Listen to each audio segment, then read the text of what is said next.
Hi Alex, welcome to Bad Homework.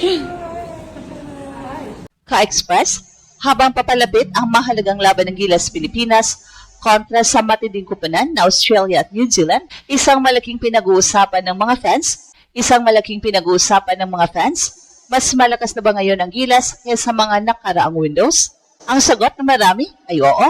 Hindi lamang dahil nananatili ang core ng kupunan na pinamumunuan ni Justin Brownlee, Junmar Fajardo, Dwight Ramos at AJ Edo, kundi dahil may mga bagong piraso na maaling magbigay ng bagong mukha sa sistema ni Coach Tim Cone. Kabilang sa mga bagong nadagdag sa Final 12, sina Mike Phillips, Justin Baltazar, RJ Abarrientos at Juan Gomez Diliano. Ang kanilang pagsama ay nagbibigay ng mas maraming athleticism, versatility, rebounding, transition offense at playmaking options para sa ating national team. Si Phillips ay nagbibigay ng energy at depensa. Si Baltazar naman ay may kakayahang maglaro sa loob at labas habang mahusay ding rebounder. At si RJ ang maging spark plug sa guard position habang si Juan Gomez Diliano ay nagdadala ng creativity at experience sa perimeter. Ngayon, ang tanong ng marami, maglalaro ba si Jordan Clarkson? Sa kasalukuyan, wala pang official na confirmation na sasama siya sa mga laban kontra New Zealand at Australia. Kaya habang nananatiling pangarap ng maraming fans ang kanyang pagbabalik, ang focus muna ng Gilas ay nasa kasalukuyang roster na mas bata, mas athletic at mas unpredictable kesa dati. At kung susuriing mabuti ang kasalukuyang estado ng Gilas, makikita natin na hindi lang simpleng roster update ang nangyayari. Ang mas mahalaga ay ang pagbabago ng karakter ng buong kupunan. Sa mga nakaraang taon, madalas umasa ang Gilas sa veteranong core. Napatunayan naman nilang kaya nila makipagsabayan sa pinakamalalakas na bansa ng Asia at Oceania. Pero habang lumalakas din ang mga karibal gaya ng New Zealand at Australia, kailangan ding mag-evolve ang Pilipinas.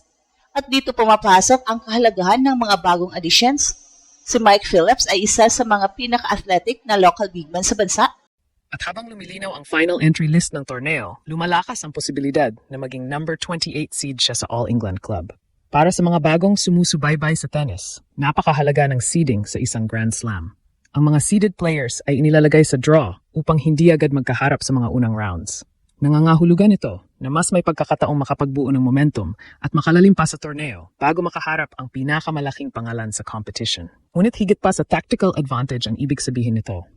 Ang pagiging seeded player ay simbolo ng pagiging kabilang sa pinakamahusay sa buong mundo. Sa libu-libong professional tennis players na nangangarap makarating sa Grand Slam stage, ilan lamang ang nakakapasok sa exclusive group ng mga seeded competitors. At isipin ninyo ito, mga kababayan. Sa Wimbledon mismo mangyayari ang lahat. Ito ang torneo na pinapangarap ng halos bawat tennis player sa planeta. Ito ang tahanan ng ilan sa pinakamalalaking sandali sa kasaysayan ng sport. At ngayon, isang Filipina ang papasok doon hindi bilang underdog na umaasang makasurvive sa draw, kundi bilang isang player na kinikilala at nirerespeto na ng buong tennis world. Mula sa junior champion hanggang sa posibleng number 28 seed sa Wimbledon, patuloy na sinusulat ni Alex ang pinakamagandang kabanata ng kanyang career.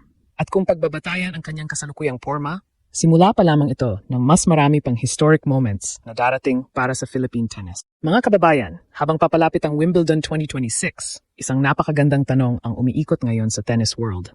Hanggang saan kayang umabot ni Alex sa kanyang pinaka-importanteng Grand Slam campaign? Sa unang pagkakataon sa kanyang professional career, hindi napapasok si Alex bilang simpleng qualifier, wildcard o unseeded player na kailangang makabanggaan agad ng mga top contenders. Sa halip, papasok siya bilang isa sa mga manlalarong may proteksyon sa draw at kinikilala bilang bahagi ng elite group ng women's tennis. At dito nagiging mas exciting ang lahat. Kapag opisyal nang nakapasok si Alex bilang number 28 seed, maiwasan niya ang iba pang seeded players sa opening rounds.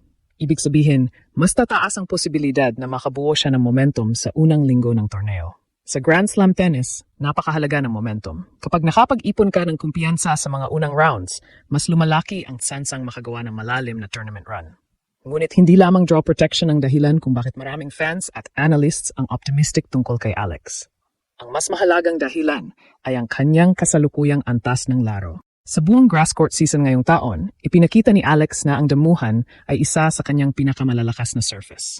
Mabilis siyang gumalaw, mahusay ang kanyang court coverage, at lalo pang gumanda ang kanyang serve at return game. Ang kanyang aggressive baseline style ay nagiging mas epektibo sa grass, dahil mas mabilis ang bola at mas maikli ang rallies. Nakita rin natin kung paano siya naging komportable laban sa mga top 10 at top 20 players nitong mga nakaraang buwan.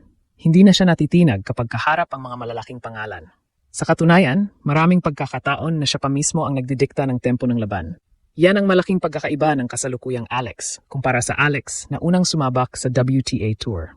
Noong mga nakaraang taon, ang layunin ay makapasok lamang sa main draw at makakuha ng karanasan. Ngayon, ang usapan ay kung gaano kalalim ang maaari niyang marating sa isang Grand Slam. At may dahilan kung bakit marami ang naniniwala na kaya niyang gumawa ng sorpresa sa Wimbledon. Una, mataas ang kanyang confidence level. Ang sunod-sunod na panalo laban sa world-class opponents ay nagbigay sa kanya ng panibagong paniniwala sa kanyang kakayahan. Pangalawa, nasa pinakamataas na ranking siya ng kanyang career.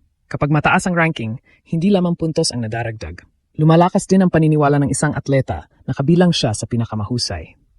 Pangatlo, marami nang nakaranas ng pressure si Alex sa malalaking torneo. Ang karanasang iyon ay napakahalaga kapag dumating na ang mga crucial moments sa Grand Slam stage. Ngunit higit sa lahat, dala niya na ngayon ang buong momentum ng isang breakout season. Ang dating pangarap na makapasok sa top 100 ay matagal nang nalampasan. Ang dating target na makapasok sa top 50 ay nalampasan na rin. Ngayon, pinag-uusapan na natin ang isang Filipina na kabilang sa top 30 players sa mundo at posibleng seeded sa pinaka-prestihiyosong tennis tournament sa planeta. Anuman ang mangyari sa Wimbledon, isa ng malaking tagumpay ang kanyang naabot. Ngunit kung pagbabatayan ang kanyang kasalukuyang porma, work ethic at kumpiyansa, hindi malayong makita natin ang isa na namang makasaysayang kabanata sa career ni Alex. At habang naghahanda siyang lumakad sa mga damuhan ng All England Club bilang isang seeded player, isang buong bansa ang nakatingin at umaasang mas marami pang record ang kanyang mababasag. Dahil sa bawat panalo ni Alex, hindi lamang ranking ang tumataas. Kasama ring umaangat ang pangalan ng Pilipinas sa pandaigdigang entablado ng tennis.